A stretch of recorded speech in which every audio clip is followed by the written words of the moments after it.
배를 타고 융코호에 간 아크는 여관에서 피더를 만나게 됩니다. 하지만 그녀는 병에 걸려 누워 있었고 피더의 병을 고치기 위해선 고려인삼이 필요하다고 합니다.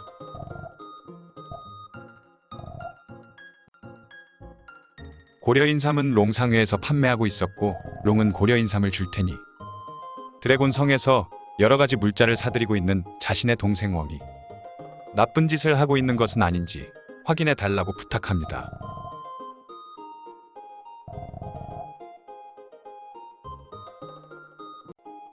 피더에게 고려인삼을 먹이자 피더의 꿈속을 볼 수 있었습니다.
엘의 부모님들은 비밀을 지키기 위해 보물의 위치를 말해줄 수 없었고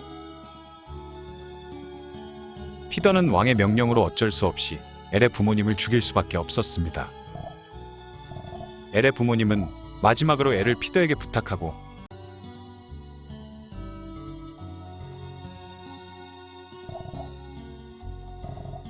피더의 손에 돌아가신 것입니다. 피더는 죄송하다며 엘만큼은 목숨을 걸고서라도 지키겠다고 약속합니다.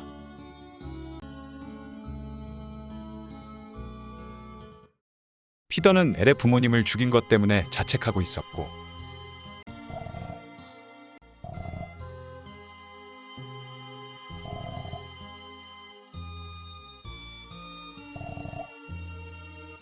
아크는 약속대로 엘을 지켜주었다며 피더의 죄책감을 덜어주고 앞으로도 계속 엘을 지켜줘야 한다며 정신 차리라고 격려해줍니다.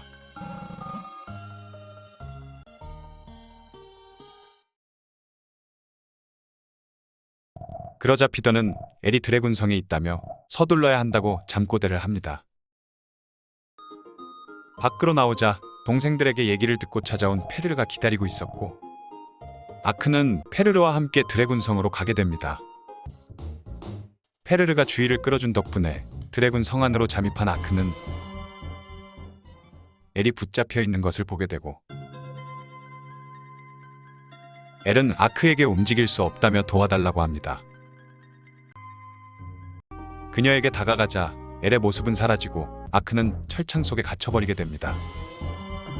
이것은 웡에게 고용된 메이린이 아크에 대한 복수심으로 벌인 일, 메이린의 함정이었습니다. 아크는 왜 내가 항상 이런 일을 겪어야 하는 거냐며 바닥에 누워버리고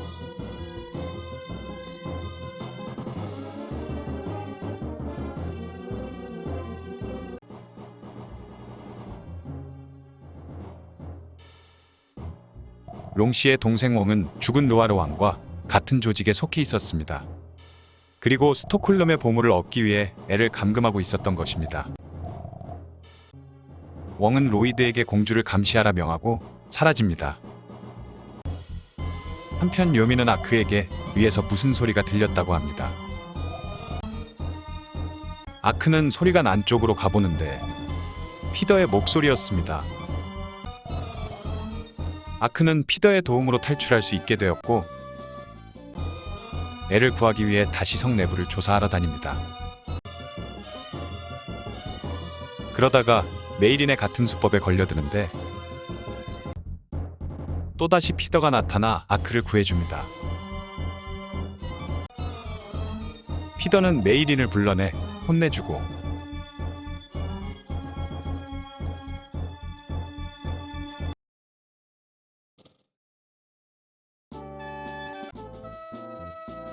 메이리는 울면서 둘 다 웡시가 없애버릴 거라며 도망칩니다. 피더와 함께 밖으로 나온 아크는 도망친 메이린을 다시 만나게 되고, 메이린은 전에는 열려있던 문이 닫혀있다고 말합니다. 그때 웡의 목소리가 들리고, 웡은 이제 끝낼 시간이라며 메이린도 더 이상 필요 없다고 합니다. 메이린도 웡에게 속은 것, 웡은 이 방에서 모두를 죽이기로 계획한 것입니다. 그제서야 속은 것을 한 메이린은 자신은 멍청이라며 또 울고, 이때 밖에서 무슨 소리가 나더니 페르르가 벽을 뚫고 나타나 구해줍니다. 여자애의 울음소리가 들려서 왔다는데 서둘러 금속을 몽땅 사들이는 녀석을 찾으러 가자고 합니다. 메이리는 미안했던지 아크에게 비밀 통로와 공주가 잡혀있는 장소를 알려주고, 웡이 고용한 로이드가 감시하고 있다며 조심하라고 이야기해줍니다. 메이린이 알려준 비밀 장소를 통해 엘과 다시 만난 아크.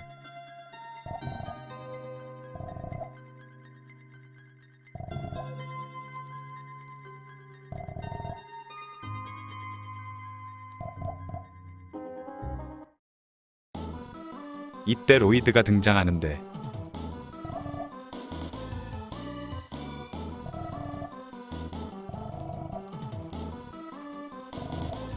피더가 나타나 로이드를 막고 아크에게 공주와 함께 탈출하라고 합니다.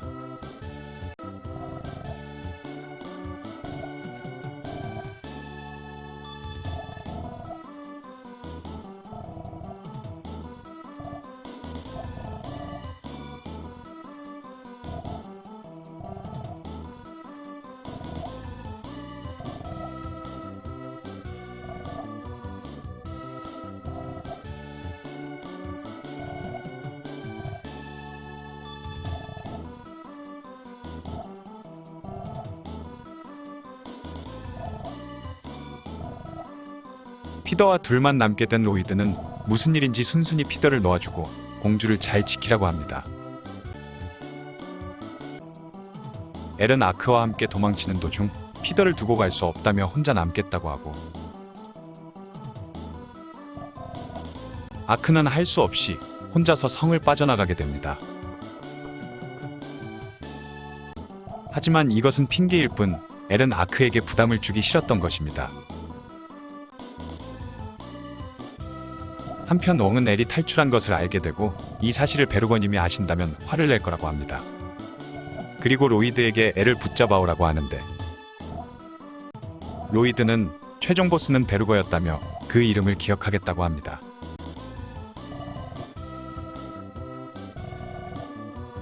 로이드는 웡 일당에게 죽은 친구의 원수를 갚기 위해 잠입하고 있던 것이었고,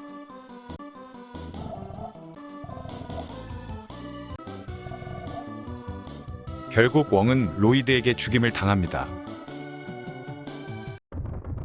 웡이 죽자 드래곤성은 무너지고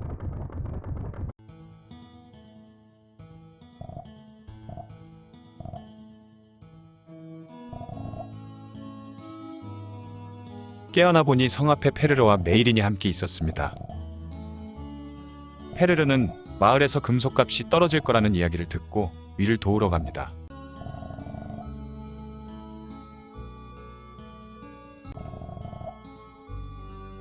메이린도 할아버지에게 돌아가고 혼자 남게 된 아크는 윌에게 가보기로 합니다. 니어레이크에 돌아와 보니 윌이 비행기를 완성했다고 합니다. 그리고 아크에게 활주로 해서 비행을 시도해보라고 합니다. 이륙에 성공한 아크는 시베리아 평원으로 가보기로 합니다. 시베리아 평원에 도착한 아크는 근처에 있는 마을 모스크에 들어가 보는데, 이 마을 사람들은 베르거라는 인물을 신처럼 떠받들고 있었습니다. 신도들이 모여있는 방에 들어가자 베르거에 대한 설명을 해줍니다.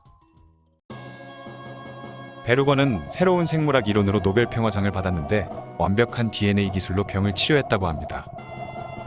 그 이후로 베르거는 불멸의 연구를 계속하였고, 모든 게 불멸이 되면 변화는 멈추고 평화가 올 거라고 합니다.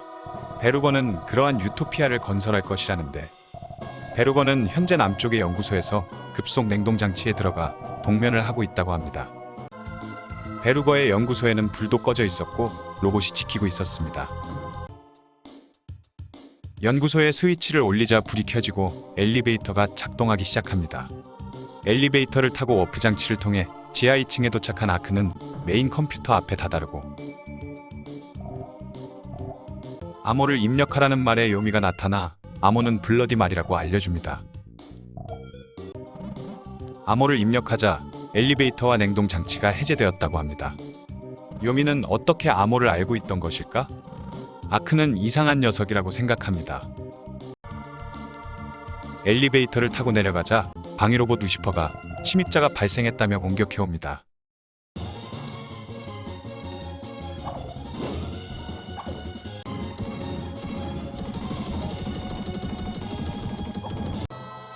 최후까지 발악한 루시퍼를 물리치자 베루거가 동면에서 깨어납니다. 잠에서 깬 베루거는 아크에게 보여주고 싶은 게 있다며 따라오라고 합니다.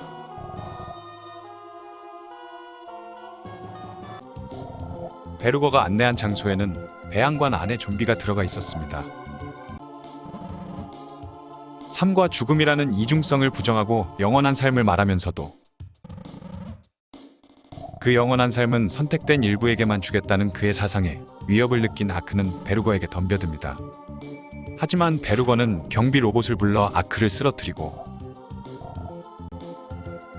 나의 군주께서 곧 지옥으로부터 다시 나타날 거라며 사라집니다.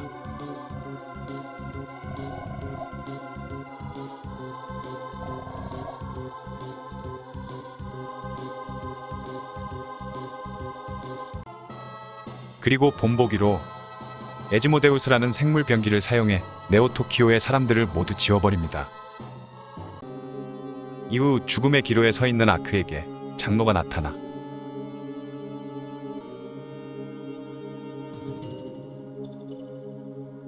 너의 역할은 끝났다며 영원히 쉬어도 된다고 말합니다.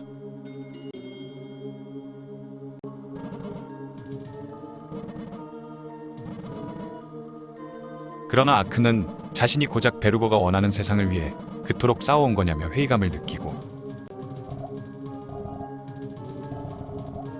이때 누군가가 아직 세상은 너를 필요로 하고 있다며 너의 몸에 나를 옮기겠다고 말을 전합니다.